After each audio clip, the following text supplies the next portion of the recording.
नमस्कार साथियों। इससे पहले वाले लेक्चर में हमने 5 से लेकर 10 तक प्रश्न देखे थे। आज हम इसमें 11 से स्टार्ट करेंगे। तो 11 वाले सवाल में x तथा y के मान ज्ञात करने हैं। तो सबसे पहले हम इस सवाल को लिखते हैं। तो इस प्रकार हमने ये सवाल लिख लिया है। अब हम इसको हल करेंगे। यदि आव्यूह से बाहर कोई अदिश होता है तो इस अदिश का गुणा इस आव्यूह के प्रतिक्रिया अवयव के साथ करेंगे। तो करते हैं 2x, ये हो जाएगा आपका 3x। इसी प्रकार इस y का गुणा इस आव्यूह में होगा तो -y और ये y बराबर 10 और 5। ये 2/1 का आव्यूह है। इसी प्रकार ये भी 2/1 का आव्यूह है। तो इन आव्यूह को हम जोड़ेंगे तो 2x, ये हो जाएगा -y। इसी प्रकार 3x + y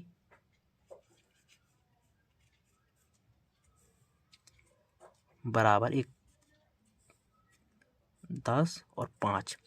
आव्यूह की समानता के नियम के अनुसार इनको बराबर करेंगे तो 2x - y बराबर है 10 के। इसी प्रकार 3x + y बराबर 5। ये एक समीकरण नंबर 1 है और इसको समीकरण नंबर 2 मानेंगे। इन दोनों को जब हल करेंगे, यदि मैं इस समीकरण में ये वाला समीकरण जोड़ दूं तो यहाँ से y कैंसिल हो जाएगा और हमें x का मान प्राप्त हो जाएगा। तो 2x - y बराबर 10 और 3x + y बराबर 5। तो यहाँ हम करेंगे जोड़ने पर, तो ये कैंसिल हो जाएगा। ये हो जाएगा 5x और ये हो जाएगा आपका 15। ये 3 पर कट जाएगा तो x का मान यहाँ से प्राप्त हो जाएगा 3। ये x का मान मैं इस समीकरण में रखूँगा, यहाँ से हमें y का मान प्राप्त हो जाएगा। तो मान रखते हैं 3। x का मान हमने 3 निकाला था, वो रखते हैं 3 + y बराबर 5। ये हो जाएगा 9 + y बराबर 5। यहाँ से y का मान आ जाएगा 5 - 9, तो यहाँ से y का मान आ जाएगा आपका -4। इस प्रकार हमने x और y के मान प्राप्त कर लिए हैं। इसी प्रकार प्रश्न नंबर 11 समाप्त होता है। तो इसमें प्रश्न नंबर 12 है। प्रश्न नंबर 12 में 3 आव्यूह दिए हैं। यहाँ से हमें x, y, z तथा w का मान ज्ञात करना है। तो सबसे पहले हम इस प्रश्न को लिखेंगे। तो हमने इस प्रश्न को लिख लिया है। अब इसको हल करेंगे। 3, ये एक अदिश है। अदिश का गुणा इसके प्रतिक्रिया अवयव के साथ करेंगे। तो गुणा करते हैं तो यहाँ से हो जाएगा 3x, 3y, 3z, 3w बराबर, यहाँ देख सकते हैं यहाँ पर बीच जोड़ का निशान है। तो इस आव्यूह में हम इस आव्यूह को जोड़ेंगे तो यहाँ से प्राप्त होगा x + 4 और 6 + x + y और -1 + z + w। इसी प्रकार 2w में इसको जोड़ेंगे तो 2w + 3।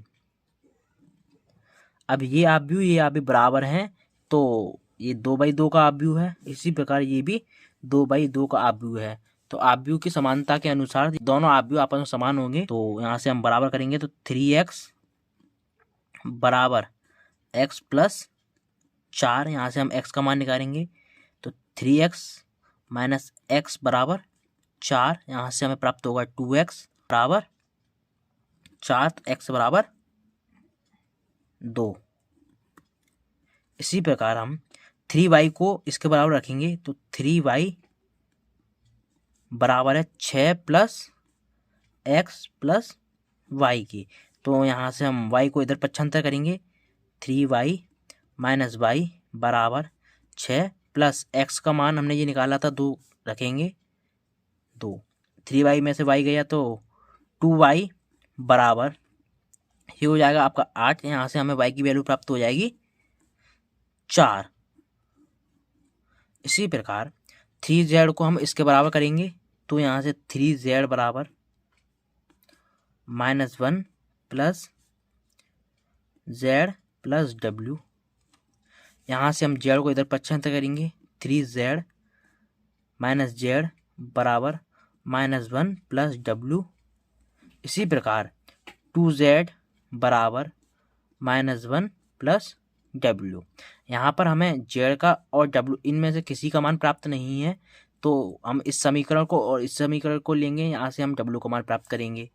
तो 3w ये बराबर होगा इसके 2w प्लस 3।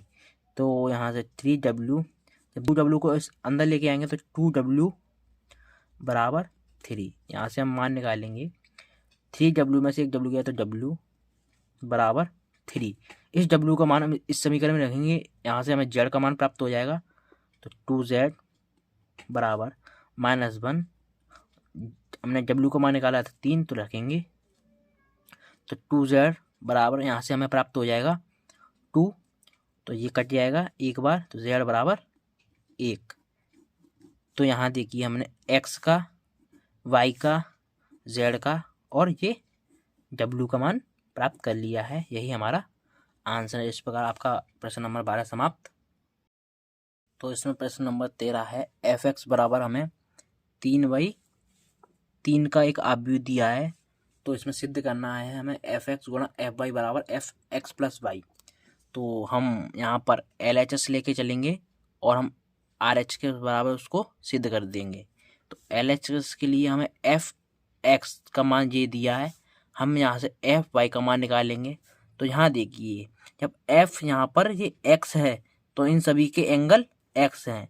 यदि मैं यहाँ पर x को इंटरचेंज कर दूंगा y से, तो f(y) बराबर ये सभी मान y में चेंज हो जाएंगे, cos y minus sine y 0 sine y cos y 0 0 0 और 1। ये हमें 3/3 का अवयव प्राप्त हो गया। हमें यहाँ पर f(x) और f(y) का मान पता चल गया, तो हम यहाँ पर LHS लेंगे, f(x) गुणा f(y). तो हम f(x) का मान रखेंगे यहाँ पर, गुणा f(y) का मान रखेंगे। तो मान रखते हैं, तो यहाँ हमने यहाँ से f(x) का मान रख लिया, यहाँ से हमने f(y) का मान रख लिया। अब हम इसमें गुणा करेंगे, तो करते हैं। तो यहाँ से पहली पंक्ति का गुणा जब हम पहले स्तंभ में करेंगे तो ये आएगा cos x cos y minus sine x sine y plus 0। इसी प्रकार इस पंक्ति का गुणा इस स्तंभ में करेंगे तो ये आएगा minus sine y cos x minus sine x cos y plus 0। इसी प्रकार इस पंक्ति का गुणा इस स्तंभ में करेंगे तो जाएगा 0 प्लस 0 प्लस 0। इसी प्रकार इस दूसरी पंक्ति का गुणा इस स्तंभ में करेंगे तो ये आएगा आपका sine x cos y plus cos x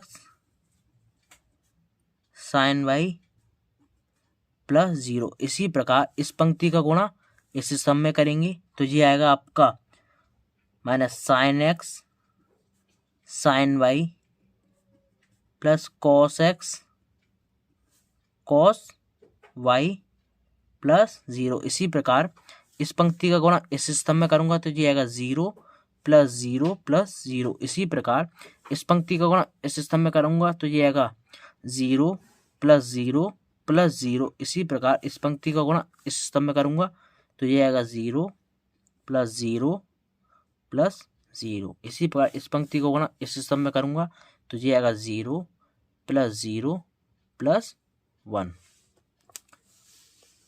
तो हम इसको व्यवस्थित क्रम में लिखेंगे, cos x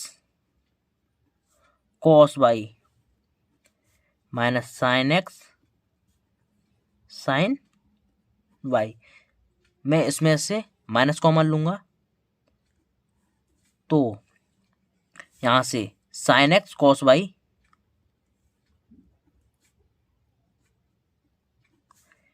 plus cos x sine y, ये हो जाएगा 0। इसी प्रकार sine x cos y plus cos x sine y,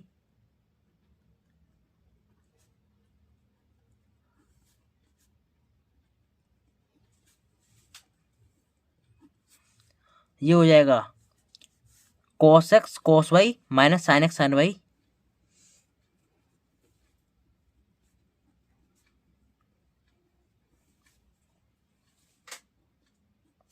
ये हो जाएगा 0, ये हो जाएगा 0, ये हो जाएगा 0, ये हो जाएगा 1।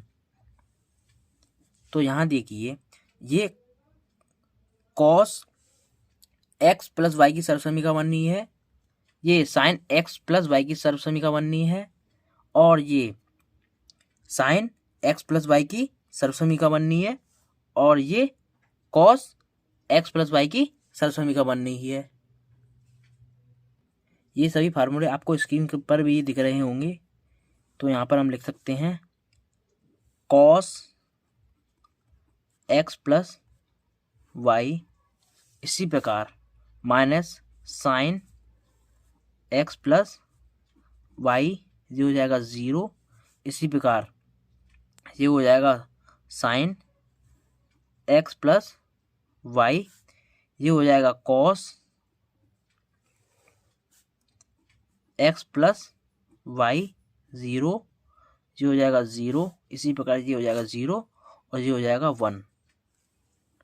तो यहाँ पर हमने x plus y sine x plus y, तो हम इसको लिख सकते हैं एफ एक्स प्लस वाई, क्योंकि यहाँ कॉस या एंगल एक्स प्लस वाई, यहाँ पर भी एंगल एक्स प्लस वाई, और यहाँ पर भी एंगल एक्स प्लस वाई, और यहाँ पर भी एंगल एक्स प्लस वाई। जिस प्रकार एक्स का एंगल दिया था, देख सकते हैं एफ एक्स बराबर एक्स एक्स और एक्स और एक्स, तो यहाँ पर एफ एक्स था, तो हमने सिद्ध कर दिया। हम f x into f y लेके चले थे, हमने एफ एक्स प्लस वाई को सिद्ध कर दिया। इस प्रकार आपका प्रश्न नंबर 13 समाप्त। इसमें प्रश्न नंबर 14 आपको स्क्रीन पर दिख रहा होगा। तो सबसे पहले इस प्रश्न को लिखते हैं। तो इस प्रकार हमने प्रश्न नंबर 14 लिख लिया है। इसमें हमें इन दो आव्यूह का गुणा बराबर नहीं है इन दो आव्यूह के, ये हमें सिद्ध करना है। तो सबसे पहले हम LHS साइड लेते हैं। LHS 5 - 1 6 और 7, इसका गुणा करना है हमें 2 1 3 और 4 के साथ। तो हम इसका गुणा करते हैं। जब इस पंक्ति का गुणा इस स्तंभ में करता हूं तो ये आएगा आपका 10 - 3। इसी प्रकार इस पंक्ति का गुणा इस स्तंभ में करूंगा तो ये आएगा आपका 5 - 4। इसी प्रकार इस पंक्ति का गुणा इस स्तंभ में करता हूं तो ये आता है 12 + 21। इसी प्रकार इस पंक्ति का गुणा इस स्तंभ में करूंगा तो ये आएगा 6 + 28। तो यहाँ से हम जब इसको सॉल्व करेंगे तो ये आएगा 7, ये आएगा 5 में से 4 जाएंगे 1। इसी प्रकार इसको सॉल्व करूंगा, ये आएगा आपका 33 और ये आएगा आपका 34। ये 2/2 का आव्यूह है। इसी प्रकार मैं RHS लूंगा। तो RHS लिखता हूं मैं 2 1 3 और 4 इंटू 5 - 1 6 और 7। यदि मैं इस पंक्ति का गुणा इस स्तंभ में करता हूं तो ये आएगा मेरा 10 + 6। इसी प्रकार इस पंक्ति का गुणा इस स्तंभ में करता हूं तो ये आएगा मेरा -2 + 7।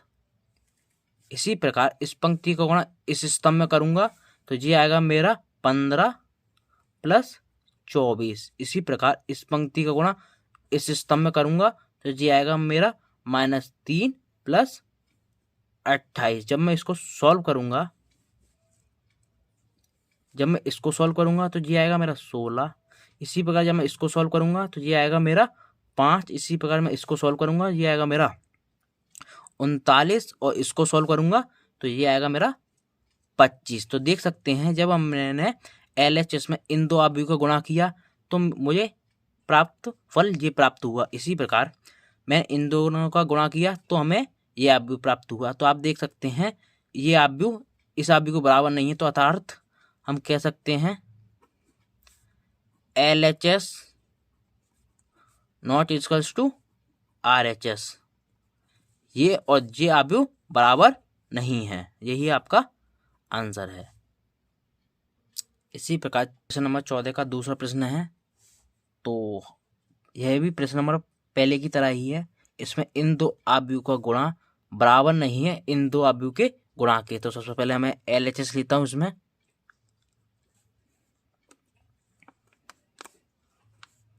1 2 3 0 1 0 और 1 1 0 करना है। -1 1 0 0 -1 1 2 3 4। तो मैं इस पंक्ति का गुणा तो ये आएगा मेरा -1 + 0 + 6। इसी प्रकार इस पंक्ति का गुणा इस स्तंभ के साथ करूंगा तो ये आएगा मेरा 1 - 2 + 9। इस पंक्ति का गुणा इस स्तंभ के साथ करूंगा तो ये आएगा 0 + 2 + 12। इसी प्रकार इस पंक्ति को गुणा इस स्तंभ के साथ करूंगा तो ये आएगा मेरा 0 + 0 + 0। इसी प्रकार इस पंक्ति को गुणा इस स्तंभ के साथ करूंगा तो ये आएगा मेरा 0 - 1 + 0। इसी प्रकार इस पंक्ति का गुणा इस स्तंभ के साथ करूंगा तो ये आएगा 0 + 1 + 0। इसी प्रकार इस पंक्ति का गुणा इस स्तंभ के साथ करूंगा तो ये आएगा मेरा -1 + 0 + 0। इसी प्रकार इस पंक्ति का गुणा इस स्तंभ के साथ करूंगा तो ये आएगा 1 - 1 + 0। इसी प्रकार इस पंक्ति को गुणा इस स्तंभ के साथ करूंगा तो ये आएगा 0 + 1 + 0। जब मैं इसको सॉल्व करूंगा तो यहाँ से ये मुझे प्राप्त होगा। जब इसको सॉल्व करूंगा ये आएगा 5। इसको सॉल्व करूंगा तो ये आएगा मेरा 8। इसी प्रकार इसको सॉल्व करूंगा ये आएगा मेरा 14। इसी प्रकार इसको सॉल्व करूंगा ये आएगा 0। इसी प्रकार इसको सॉल्व करूंगा तो ये आएगा -1। और इसको सॉल्व करूंगा ये आएगा +1। इसको सॉल्व करूंगा ये आएगा -1। इसको सॉल्व करूंगा ये आएगा 0। मैं इसको सॉल्व करूंगा ये आएगा मेरा 1। ये 3/3 का हमें अभी प्राप्त हुआ। अब मैं इसको लेके चलूंगा तो इसमें मैं RHS लिखता हूं। तो RHS में लिखूंगा मैं -1 1 0 0 -1 1 2 3 4 गुणा करना है मुझे इसका 1 2 3 0 1 0 1 1 0। तो मैं गुणा करता हूं। जब मैं इस पंक्ति का गुणा इस स्तंभ में करूंगा तो ये आएगा मेरा -1 + 0 + 0। इसी प्रकार इस पंक्ति को गुणा मैं इस स्तंभ में करूंगा तो ये आएगा मेरा -2 + 1 + 0।